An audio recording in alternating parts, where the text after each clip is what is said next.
Sustainable development has become the popularized expression for Agenda 21. Agenda 21 is the 1992 United Nations Rio Declaration on the Environment and Development. It is the agenda for the 21st century you're living in today. For a brave new world where everything that you cherished and held true will no longer exist. Agenda 21 defines itself as the comprehensive plan of action to be taken globally, nationally, and locally by organizations of the United Nations systems. It also elevates nature above man.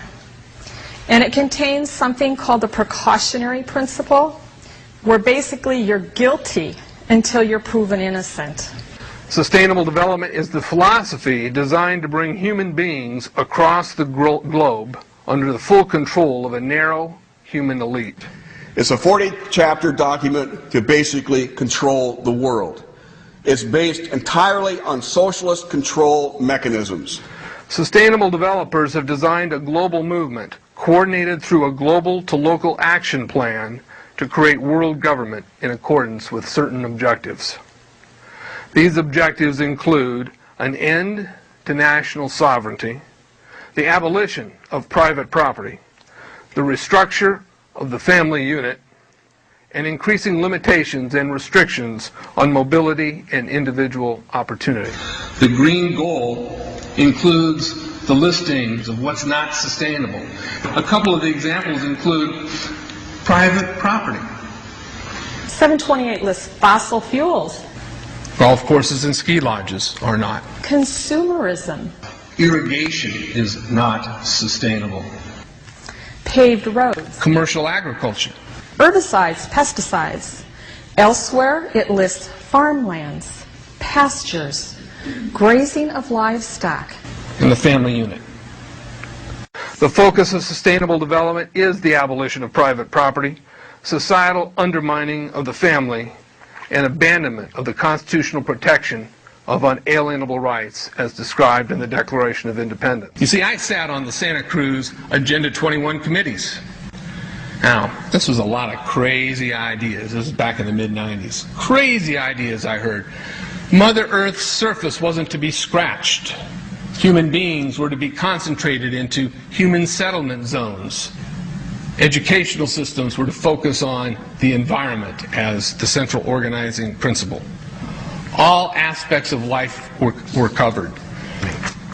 Well, I went to these committees at the request of some people who told me that I needed to understand what was going on, and I came back and I said, this is craziness.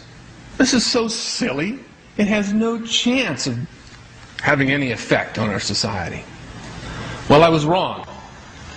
The United States government's support for Sustainable Development, Agenda 21, is very clear.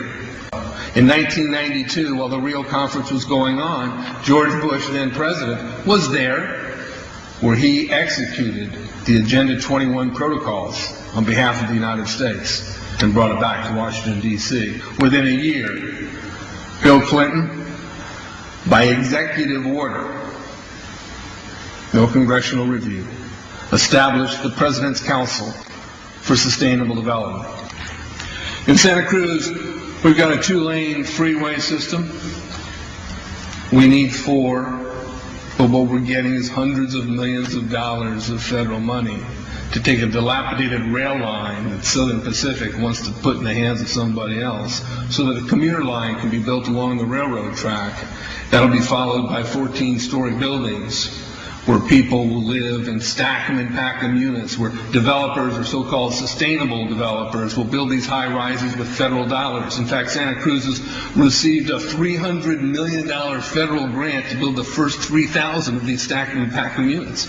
The County Board of Supervisors has said, if you are a sustainable developer, you're immune from any construction defect liability.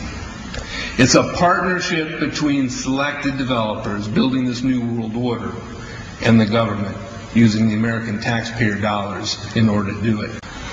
This is a map of the Wildlands Project. To explain the map, the red are areas that are to be off limits to human beings.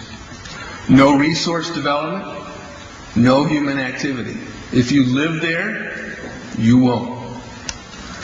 The yellow areas are the areas for major control of all human activity. If you live there, you won't. The black areas, the black dots, are the smart growth zones. That's where human beings are to be stacked and packed in small living units along rail tracks. The Smart Growth Program ultimately has jobs assigned and children cared for by the state.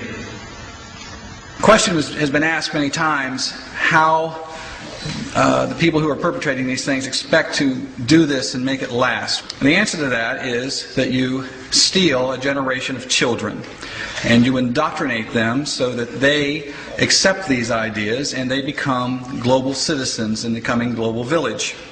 UNESCO came out and declared 2005 to 2015 the decade of education for sustainable development.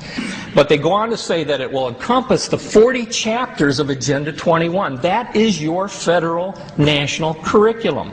The entire purpose of second grade social studies is to transfer loyalty from the family to the government and teach them about sustainable economic consumption. Students construct their own understandings of reality and realize that objective reality is not knowable. So why bother?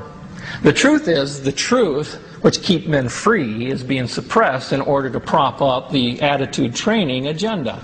And it moves on. This is our new math called connected mathematics. Standard 3 tells us that students learn that mathematics is man-made, that it is arbitrary, and good solutions are arrived at by consensus. Most of us assume 2 plus 2 is always going to equal 4. You're wrong. We might reach a new consensus. How well does it work? Well, they tell you. In the teacher's guide in the back, it tells us that because the curriculum doesn't emphasize arithmetic computations done by hand, some students may not do as well on tests assessing computational skills. We believe such a trade-off in the favor of CMP is very much to the student's advantage in the world of work. Our children are mathematically illiterate on purpose. How do I know on purpose? Why isn't this just a basic bad idea? Because the Sustainable Development Plan tells us so. Generally, more highly educated people who have higher incomes consume more resources than poorly educated people who tend to have lower incomes. In this case, more education increases the threat to sustainability. Charlotte Iserby, I owe you an apology. I did not believe for the longest time it was a deliberate dumbing down. I thought the dumbing down was a natural consequence of a bad idea. Folks, it's deliberate. It's deliberate. The sustainable globalist goal is the orchestration of a planned fall of American principles, values, and lifestyles. The effect on the average American will be devastating. With modernizing technology, the ordinary person will live without independence, privacy, or substantive rights. Another press conference that I attended was the ICLE group, the International Committee for Local Environmental Initiatives that helps in the implementation of Agenda 21 in all of our local communities. And one of the speakers was a Harvey Reuven, who happens to be the vice chair of ICLE. And I asked him about the correlative rights that Americans derive from the United States Constitution and the Bill of Rights. And that, of course, is your individual liberties, your private property, your freedom of speech. I asked about it clashing with Agenda 21. And you know what his response was? Individual rights must take a back seat to the collective.